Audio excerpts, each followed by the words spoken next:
My name is స్వప్న. మా baby name వచ్చేసి యశస్వి. తను 3 years ఓల్డ్ ఉండే. సో అప్పుడు మాకు లైక్ హియరింగ్ ప్రాబ్లం ఉందని ఫైండ్ అవుట్ చేసాం మేము. ఒక 3 monthsలో అన్ని హాస్పిటల్స్ సెర్చ్ చేసాము. The only solution is cochlear implant అని చెప్పారు.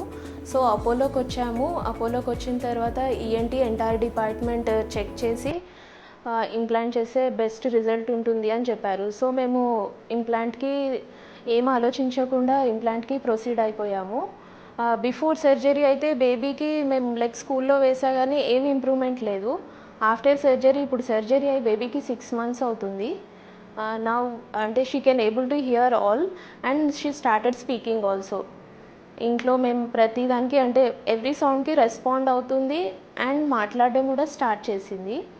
అండ్ దెన్ ఇక్కడ అపోలో ఎంటైర్ టీమ్ అయితే చాలా సపోర్ట్ చేసింది మాకు.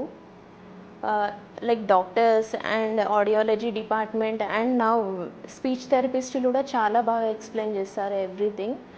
ఈవెన్ డాక్టర్స్ కూడా వెళ్ళి మనం మాట్లాడితే నాట్ ఈవెన్ సింగిల్ టైం కూడా హెజిటేట్ అవ్వరు. సో నేను ఇక్కడ అపోలో వచ్చినందుకు ఐఎమ్ వెరీ హ్యాపీ. అంటే లైక్ బేబీకి మాటలు రావట్లేదు, హియరింగ్ లేదు అని నేను చాలా వరీ అయిపోయేదాన్ని. ఆఫ్టర్ సర్జరీ 6 months తర్వాత నేను అసలు ఆ టెన్షన్ అనేది కంప్లీట్గా మర్చిపోయాను.